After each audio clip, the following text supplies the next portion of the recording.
Top five, top five, top five. Ladies and gentlemen, welcome to another episode of The Countdown, the #1 sports ranking show on YouTube. And today, it's a special time of the year with Father's Day. So, of course, we got to rank the top 5 greatest father-son duos in sports history. Yeah, Rob, it's very rare to have a father that's great at a sport and a son that's very great at a sport. Look at Mychal Jordan, one of the greatest basketball players of all time. Most of his sons are really unknown or unheralded in most situations. So to have a father that's great and a son that's great, it takes a big amount of collaboration, camaraderie, the whole 9 yards. So this is just something that we really wanted to highlight on Father's Day, and we think this is a great top 5 list that we have coming for y'all. And before we get into the countdown, go check out Fan Gear Nation for some great jerseys. Not only do they got jerseys, but they got canvases for the wall, shirts, sweatshirts, and all of this for the low. But don't worry, we still got y'all with a discount code. That's right. This is PSO's official merchandise partner, so you can use code PSO15 for 15% off your first order. So go type in fangearnation.com while those low prices are still available. Support your favorite squad and save a good amount of money while doing it. And now, back to the countdown. So starting out with number 5, we got Vladimir Guerrero Sr. and Jr., probably the most likely duo to move up this list as it goes on, and really the only one with the potential to have 2 surefire first ballot Hall of Famers with both of them. You'll see on this list, maybe one's a first ballot Hall of Famer, the other's a great player and so forth, but to have 2 is something we've never seen before. But Vladimir Guerrero Jr. is on that path. He's dominating so far in his young career, already the youngest All-Star Game MVP we've ever seen, and just continuing to have success. 1 MVP runner-up, bringing a lot to the table for the Toronto Blue Jays and helping pave his own legacy, especially in that country, in Canada, where his dad, Vladimir Sr., had so much success for the Montreal Expos. I believe he's still the all-time batting leader for that franchise, also for the Angels. So he obviously did his thing, cemented his legacy, and now it's time for Vlad Jr. to do his thing as well. Yeah, Rob, it's crazy to have 2 potential players that both could be Hall of Famers on this list, and both of them to be, Canadian-based players as major pro sports players. And Vladimir Guerrero Sr., some of the younger people might not really remember of how great and how prominent of a player he was. But, this dude batted over 300 a majority of his career. When I say a majority, I'm talking about 90% of his career. It didn't matter if he was in Montreal. It didn't matter if he was in L.A. It didn't matter if it was the last year of his career when he was in Baltimore. He found a way to bat above 290 to 320 a majority of his career. He's honestly one of the greatest hitters in MLB history. And when you think about his son, who's already came off to a major fire start to his career, you're talking about second in MVP as a young player. It's just crazy how this bloodline, we're talking about a bloodline that's not even USA based, has been able to come over to the USA and really taken over fans and got a massive amount of support as a father-son duo. This list truly, or these 2 players truly have the biggest chance of moving up this list as time goes on. Yeah, and they both have that signature batting stance that they use to have all this success offensively. And then you think defensively, Vlad Sr. with that cannon arm in right field, and Vlad Jr. now winning Gold Gloves at first base, even though he started out as a third baseman. So doing it on both sides of the ball, and that's what it takes to make this list. 2 very unique body types. 2 body types that you really don't typically see very successful in pro sports. They found ways to tilt their body and do specific batting stances and play certain positions that wound up leading to their strengths and made them both potential, Hall of Fame players. Yeah, it's a great point. And very opposite of that is who we got at number 4 with Dell Curry and Steph Curry, 2 smaller stature kind of players. Yeah, we're talking about 2 of the greatest shooters of all time. A lot of people think of Steph Curry and, he's one of the only unanimous MVPs of all time. The greatest shooter of all time, has literally transformed the game of basketball. Absolutely. Has been a major part, the biggest part of one of the biggest sports dynasties of all time. So when you think about these father-son duos, it's easy to just key in on Steph. But honestly, his dad was one of the greatest shooters of all time, one of the best shooters in Charlotte Hornets history. Obviously, he didn't put up 20 points a game. He barely put up 15 points a game. But he was still one of the greatest shooters of all time, still transitioned or transformed the game in his own way, and he was one of the major reasons why Steph has become the player that he has become today. Yeah, absolutely. And a lot of it was coming off the bench for Charlotte, too. Won those 6 Man of the Year awards and brought that shooting to the table that we didn't really see much of at the time. He kind of helped transcend that part of the game as well. And doing it for a franchise with not a lot of history, there's a great argument that you can make that both these guys, Dell Curry and Steph Curry, are top 5 players for their franchise. Dell with Charlotte, Steph with Golden State, and Steph has all these kind of rumors of going to Charlotte because that's his hometown, but I think he's pretty comfortable out there in the Bay doing his thing with the Warriors. Like you said, 4-time champion, might win even more before his career is all said and done, and obviously the greatest shooter ever, so they had to make this top 5 list. Yeah, despite how great Steph was, his dad was still a very good player, and despite him coming off the bench, he made a massive impact for a team and organization that wasn't really trending upwards, but he still transitioned and transferred the game into the way that it really is today.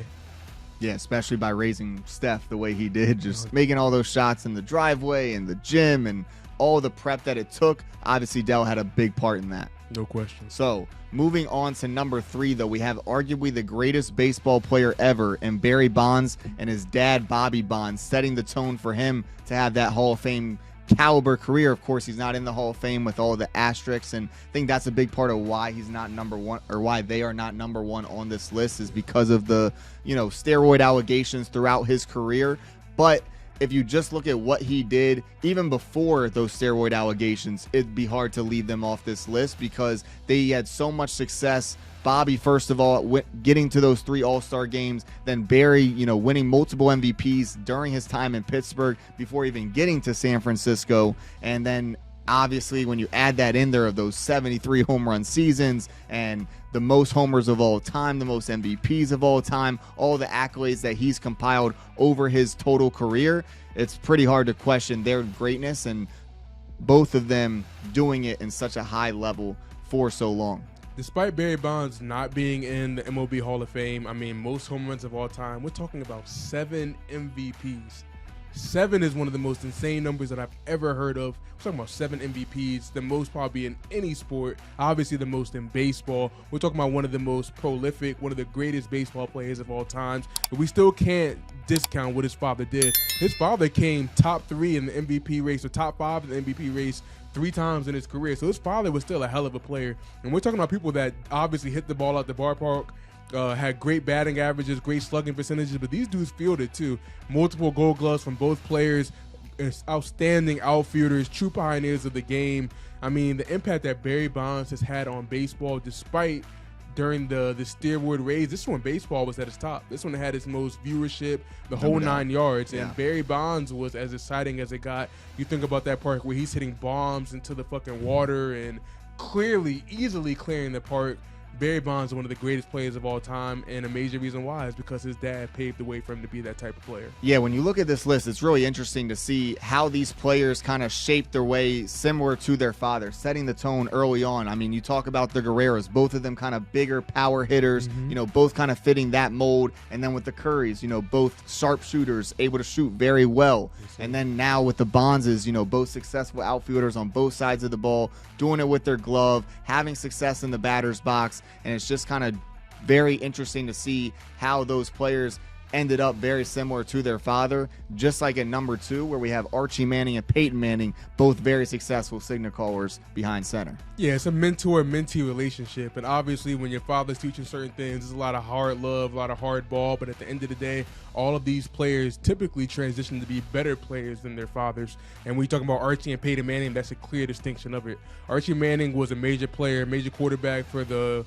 New Orleans Saints back in the day. Obviously, that team did not have any success whatsoever. I don't think he had one winning season. Yeah. Made a couple of Pro Bowls, but he wasn't a prolific player. The way he transitioned and taught his sons to being great NFL quarterbacks is something that can't be forgotten. And you think about Peyton Manning, a constant MVP caliber quarterback every single year of his career. It didn't matter how young he was or how old he was. And obviously he got off to a rocky start his rookie year, threw a lot of picks, threw a decent amount of touchdowns. But as his career progressed, he got a lot better and a lot better and a lot better. And the major reason why is because he had his dad in his corner.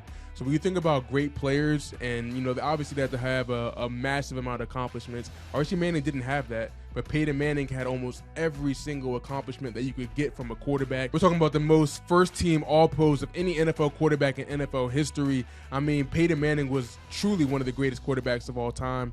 Archie Manning was a major part of that. Yeah, going all the way back to 1970 when Archie Manning's career first started, and then now you got Peyton Manning coming into play in 1998, first overall pick, and then his younger brother, even Eli Manning. Of course, this is just the top father-son duos, not father-sons duos, so we only had to pick one, and Peyton Manning, clearly had a more successful career than Eli, and, winning those championships, winning those MVPs, all pros, record after record after record.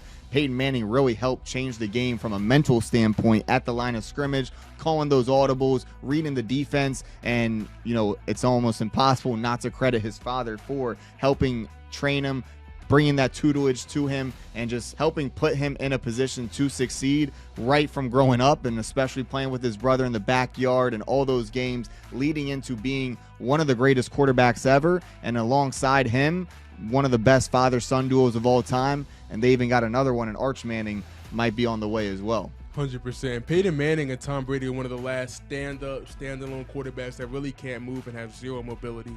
So when you think about all the things that Peyton Manning accomplished as a quarterback that literally could not move, it's actually pretty outstanding how prolific his arm was and how many plays he made without being able to run, shift, juke, do the whole 9 yards. So, I mean, this father-son duo was very interesting, and sometimes the son's just 20 times better than the father.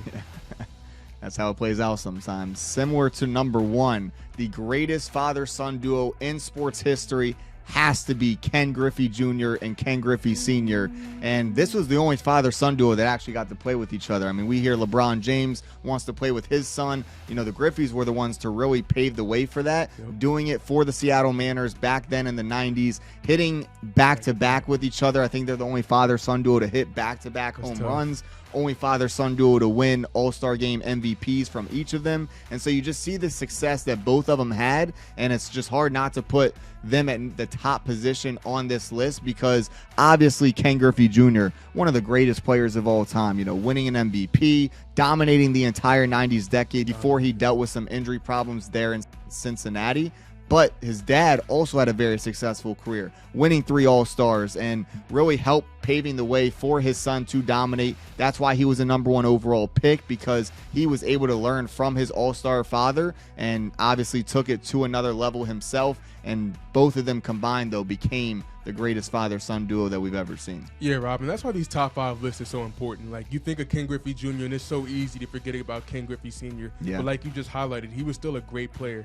Multiple Pro Bowls, and multiple All-Stars, and obviously was a great fielder on top of that. And then you think about Ken Griffey Jr., one of the smoothest, beautifulest, sexiest swings that you'll ever see in MLB history. And like you said, dominated the 90s. One of the greatest players by far during the steroid era, and just did it all. Hit bombs, stole bases, snagged home runs, did everything. So Ken Griffey Jr. was really one of the most prolific, one of the most exciting players during a very suspect time in baseball, and he still found a way to thrive. And he's one of the only players during the era that hasn't really had any questions about steroids and all that stuff. Right. That's why he's one of the only players from the era that is clearly and easily in the MLB Hall of Fame. So, Ken Griffey Sr., Ken Griffey Jr., prolific as a father-son duo, accomplished so much, and that's all without cheating. It's all without, taking shortcuts. So, they easily deserve to be number 1 on this list. Yeah, and I think that's a great point. Like, when you look at Barry Bonds' career and Bobby Bonds' career, and you add up the All-Stars, the MVPs, the home runs, all that good stuff, the Bonds will probably come out on top. But when you think about the impact on the game and playing it the right way, doing the right things, not having any of those allegations over your head or anything like that, it's clear the Griffeys deserve the top spot on this list, and just one of the more entertaining players to watch that we've ever seen, making all those plays in the outfield, the beautiful swing that he had when he came up to the plate, and just an all-around 5-tool player that you rarely see in the game of baseball. Yeah, Ken Griffey Jr. accomplished a lot. Obviously, he didn't reach the top of the mountain, didn't win that championship, had some good players on his team, but obviously he was the main piece, did everything the right way. Unfortunately, just couldn't find a way to win it all. Yeah, but still had such a successful career, just like his dad, just like all the guys on this list. All of them highly successful careers, highly successful people, and highly successful fathers to train their sons to be this all-time kind of athlete. And it's just a testament to them to have that kind of success and be talked about here on the Countdown. Yeah, it's always a great sign of a father when the son is better than the father. That means that he taught him all the lineage, found a way to push him forward, and that's all you can expect from a father, and that's why these players are being highlighted on Father's Day. Yeah, like when you're playing pickup at, 8 years old and 9 years old, the father doesn't want to lose those games. But when they get to that age of being the full adult and then they're beating their dad, it's almost like the greatest compliment that they can have.